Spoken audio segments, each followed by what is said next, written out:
Thank you for letting me come, and I'm excited to share some teamwork ideas with you today. First off, I'd like to start with a story.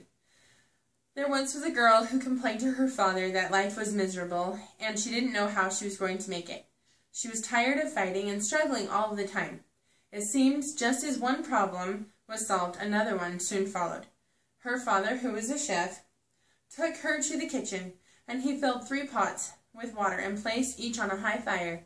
Once the 3 pots began to boil, he placed potatoes in the first pot, eggs in the second pot, and ground coffee beans in the third pot. He then let them sit and boil without saying a word to his daughter. The daughter moaned and impatiently waited, wondering what he was doing. After 20 minutes, he turned off the burners, he took the potatoes out and put them in a bowl. He pulled the eggs out and placed them in a bowl. Then he ladled the coffee out and put it into a cup. Turning to her, he asked, "What do you see?" "Potatoes, eggs, and coffee," she hastily replied. Okay, I want to take a break from this story for a minute and point out a few things. The father in this story could have, he did really something really important. He listened. He could have chosen to be preoccupied.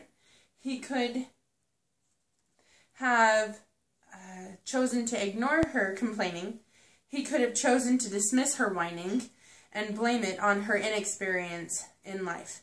But instead, of doing those things, he listened. In keeping with this theme, it is important that when dealing with others, especially coworkers, to have understanding and patience. I'm going to go over 3 great ways to build a strong work relationship with others. First is listen. We all deal with work and home stress. If there's a problem in the workplace, one of the best ways to overcome that difficulty is listen to one another. A highly communicative and collaborative work environment promotes productivity, creativity, and inspiration. It's good to be aware of needs among coworkers and consider special circumstances, whether it's a personal illness or that of a loved one, financial trouble, depression, or whatever else their circumstances may be. It's important to be able to have understanding in relating with one another. If troubles do arise in the workplace, it's important that they be addressed right away.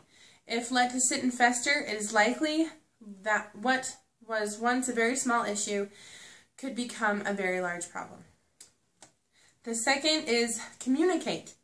Be clear with one another. If people don't know what's expected of them, chaos can arise.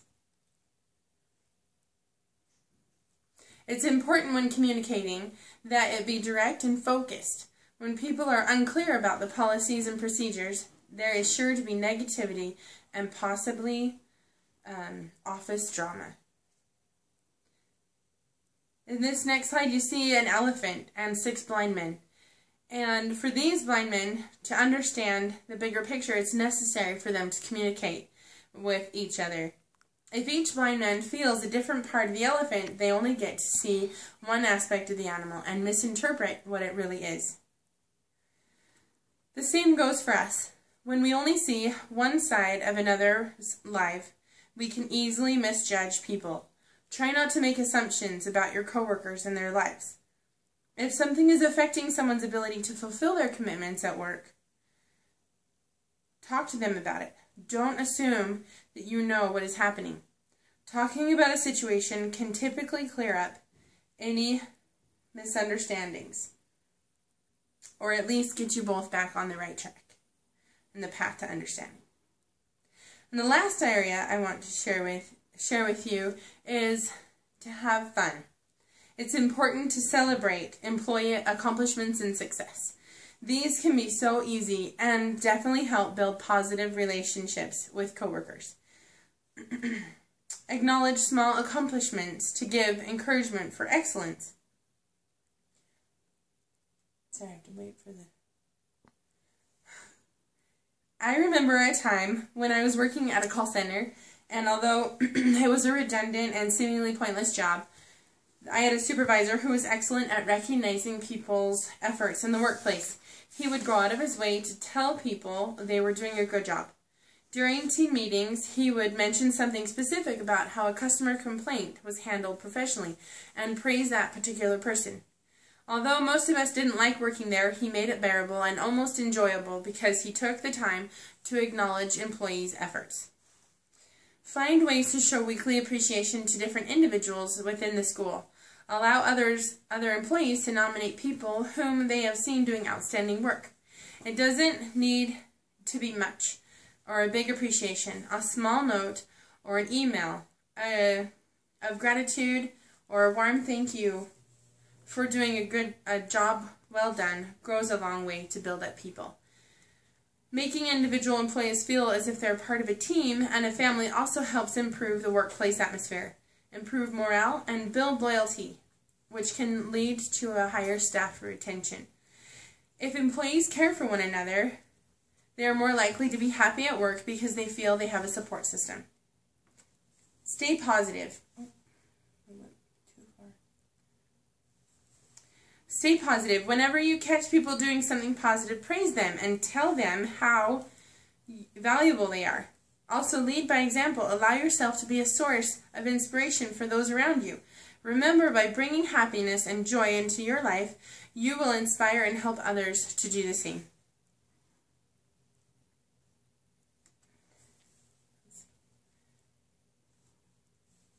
Recognize when others go out of their way to help and show appreciation when warranted. We are all grateful when others realize that the lengths at which we have gone in order to help. Even small recognition for efforts is appreciated and can make coworkers feel fulfilled in their work. As these 3 ideas are practiced, the environment will be happier, the people will feel more comfortable, and working together will be even more pleasant. Now, back to the story. When the daughter abruptly stated the obvious about the potatoes, eggs, and coffee, the father said, "Now look closer and touch the potatoes." She did and noticed that they were soft. He asked her to take an egg and break it, and after pulling off the shell, she observed that the hard-boiled egg. And finally, he asked her to sip the coffee, which rich aroma had brought a smile to her face. She asked, "What does this mean?" Then he explained that the potatoes, eggs, and coffee beans had each faced the same adversity, the boiling water. However, each one reacted differently. The potato went in strong, hard, and unrelenting, but in boiling water, it had become soft and weak.